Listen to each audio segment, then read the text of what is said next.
You know, I read that story again in the Star Tribune, I think it was May, a story on children's television. Yes, Noel Holston wrote that and did a lot of research, by the way, before he wrote it. And interviewed you extensively. Yes, he did. And you were remembering something that interested me. One of your puppets, who was it, the Vulture? Or Vivian Vulture. Vivian Vulture. Yes, and yes. That was Don Stoltz, I think. That's right. At that time, done by Don Stoltz, later done by Willie Ketchem. Really? When Don retired from that.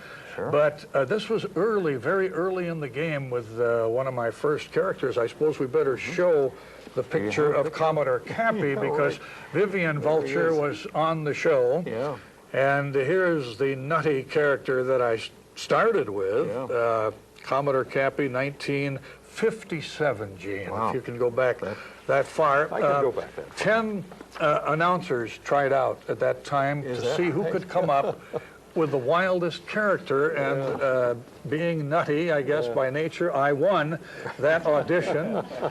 And the reason it became very successful in a short period of time, I had as my puppeteer Don Stoltz of the Old Log Theater, who himself is a very clever and very creative individual. Right. And that's as close as we ever came to having a script. We'd have a little conference 3 minutes before the show went off on the air.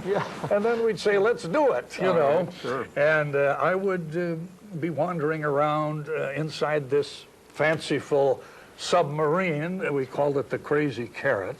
This was also the dawn of the atomic age, so it had to be an atomic submarine. Well, of course. And I had the peppy periscope. Let's say down periscope, up periscope, down, you know, that sort of thing. And you're going to see a little bit of that a little later on. But anyway, I was having a conversation with Vivian Vulture, who was a kind of a benevolent witch type puppet. All right. She had a pointed hat, you know, and she had a screechy voice. And I was having a conversation with her. She would appear in the upright piano. We called it the peppy piano. And I would sit on the piano bench and talk to Vivian. I'd say, and the voice I used for Commodore Cappy was sort of Lionel Barrymore, mixed with Walter Brennan in Heat. Right. And that voice sounded something. Well, I'll do it for you, and now you can imagine it. Okay. Jumping jellyfish, chop down my mizzen mast and call me toothpick.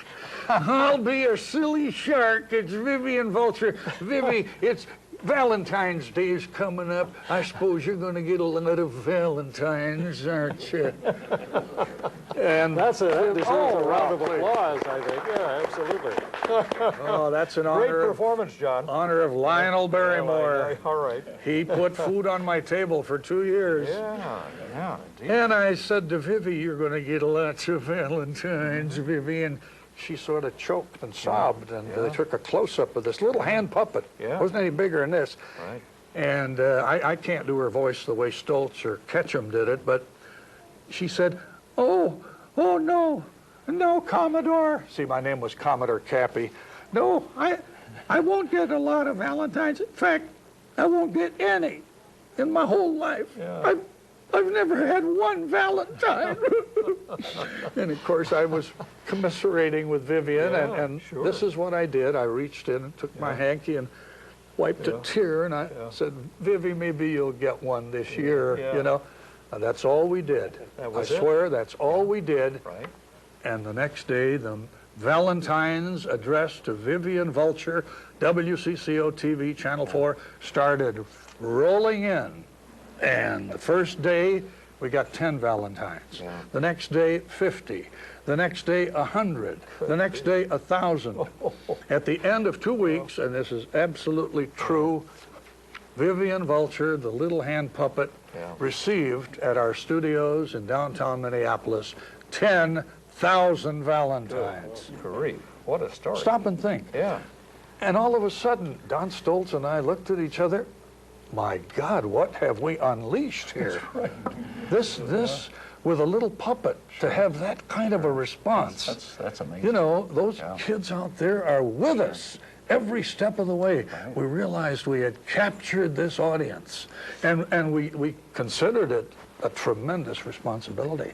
So we better be darn sure, that what we say is in good taste, and we want to have fun, but we don't want to let the children down. And that was the challenge, and it was early on, Gene, after Commodore Cappy had been on the air for just a few months. Quite a story. Yeah. John, you have said that your aim was to entertain, and of course you did that. But I know you did a lot of interesting things in the midst of that. And you know what they're telling us today, a lot of the experts are saying that in the moment we think we're being entertained, we're very vulnerable to learn.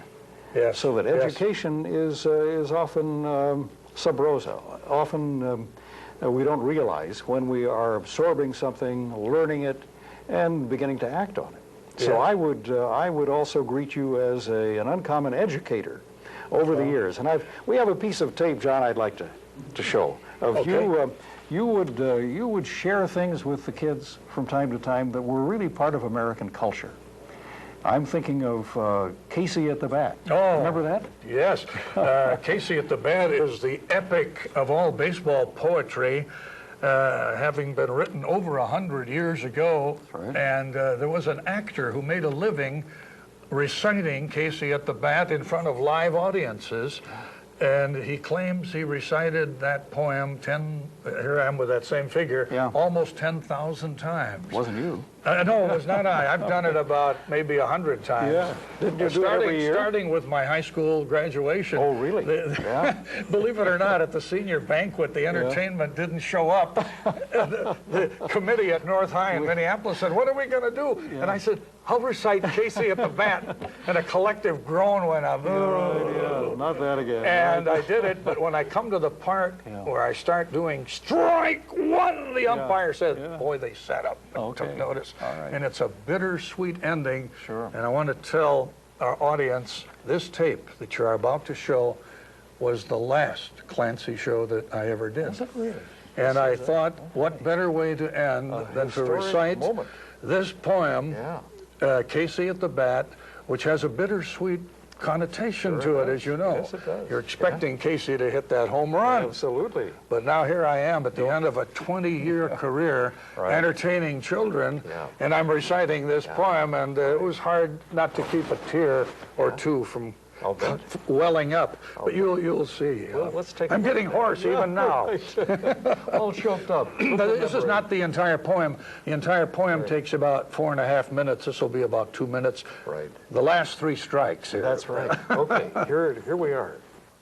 Now, the leather-covered sphere came hurtling through the air, but Casey stood a-watching it in haughty grandeur there. Close by the sturdy batsman, the ball unheeded sped. "That ain't my style," said Casey. "Strike one," the umpire said. "Kill him!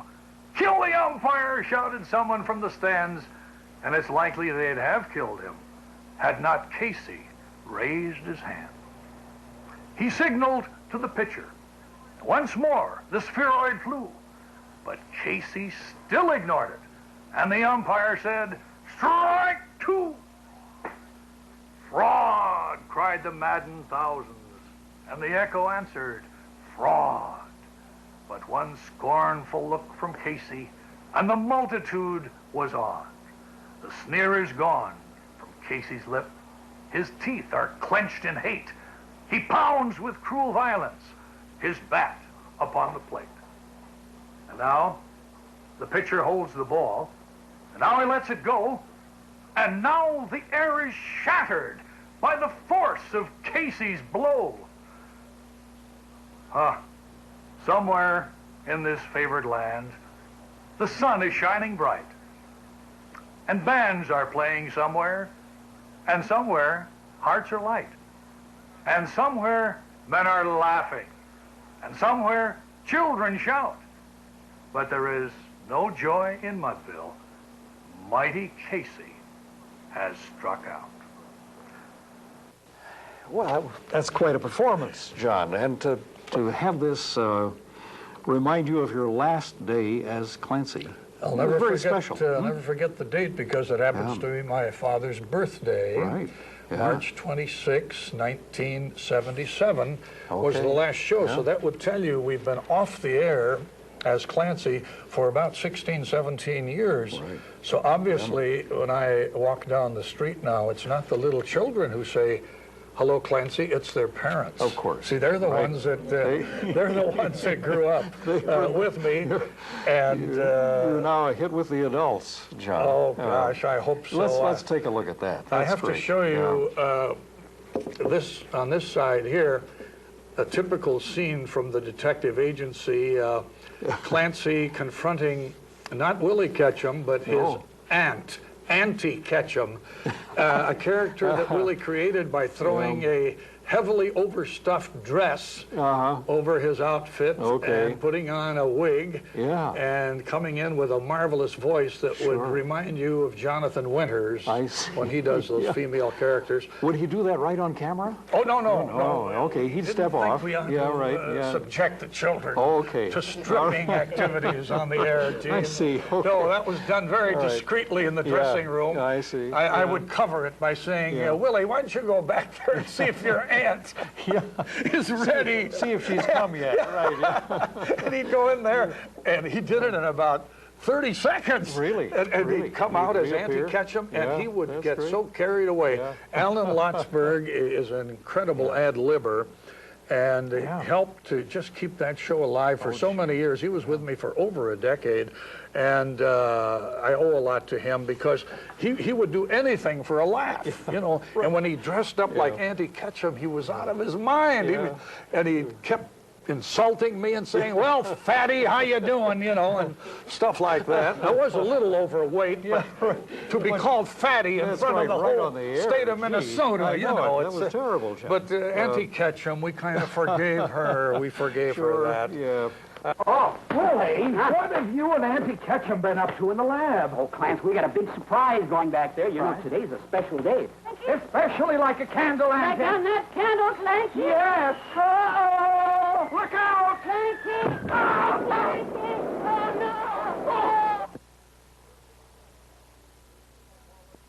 no! In between the frivolity and you know, the laughs, we did have a few serious activities, and Indeed. I'm coming up to the book reviews. Okay, John. Gene. That was an important part of. How often did you do that?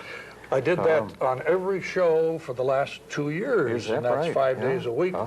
So we reviewed literally hundreds and hundreds of books for children of all ages. Sure. We worked in collaboration with the various libraries, public libraries, Right. Minneapolis, St. Paul, suburbs. They would send a huge batch of books every few days, and they went to the trouble of preparing a little 30-second review of the book. And then I would show the front of the book, Yeah. look for this at the library, and it's about so-and-so and so-and-so, and I do 3 reviews on each show, different age groups, kindergarten, 1st and 2nd grade, then the middle group, and then high school.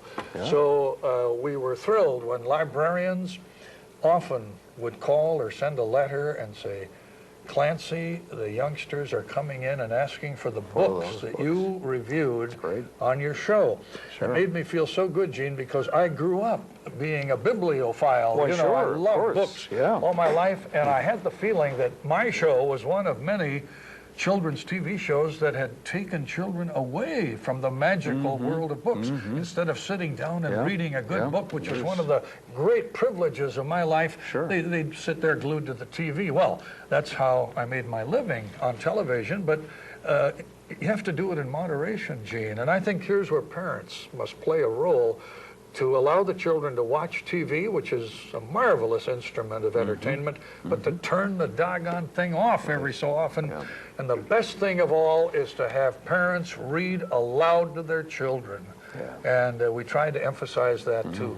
There's such a bonding that takes place Yeah, between indeed. father and son, or mother and Right. daughter, Right. just reading aloud. Yeah. And it instills in the child a love of good language and prepares them for doing much better work at school. And in a small way, we felt doing these little book reviews on the Clancy show was Sure. my way of having television pay back, Yeah, you know, for right. the use of the children's time. Good way to put it, John. Yeah.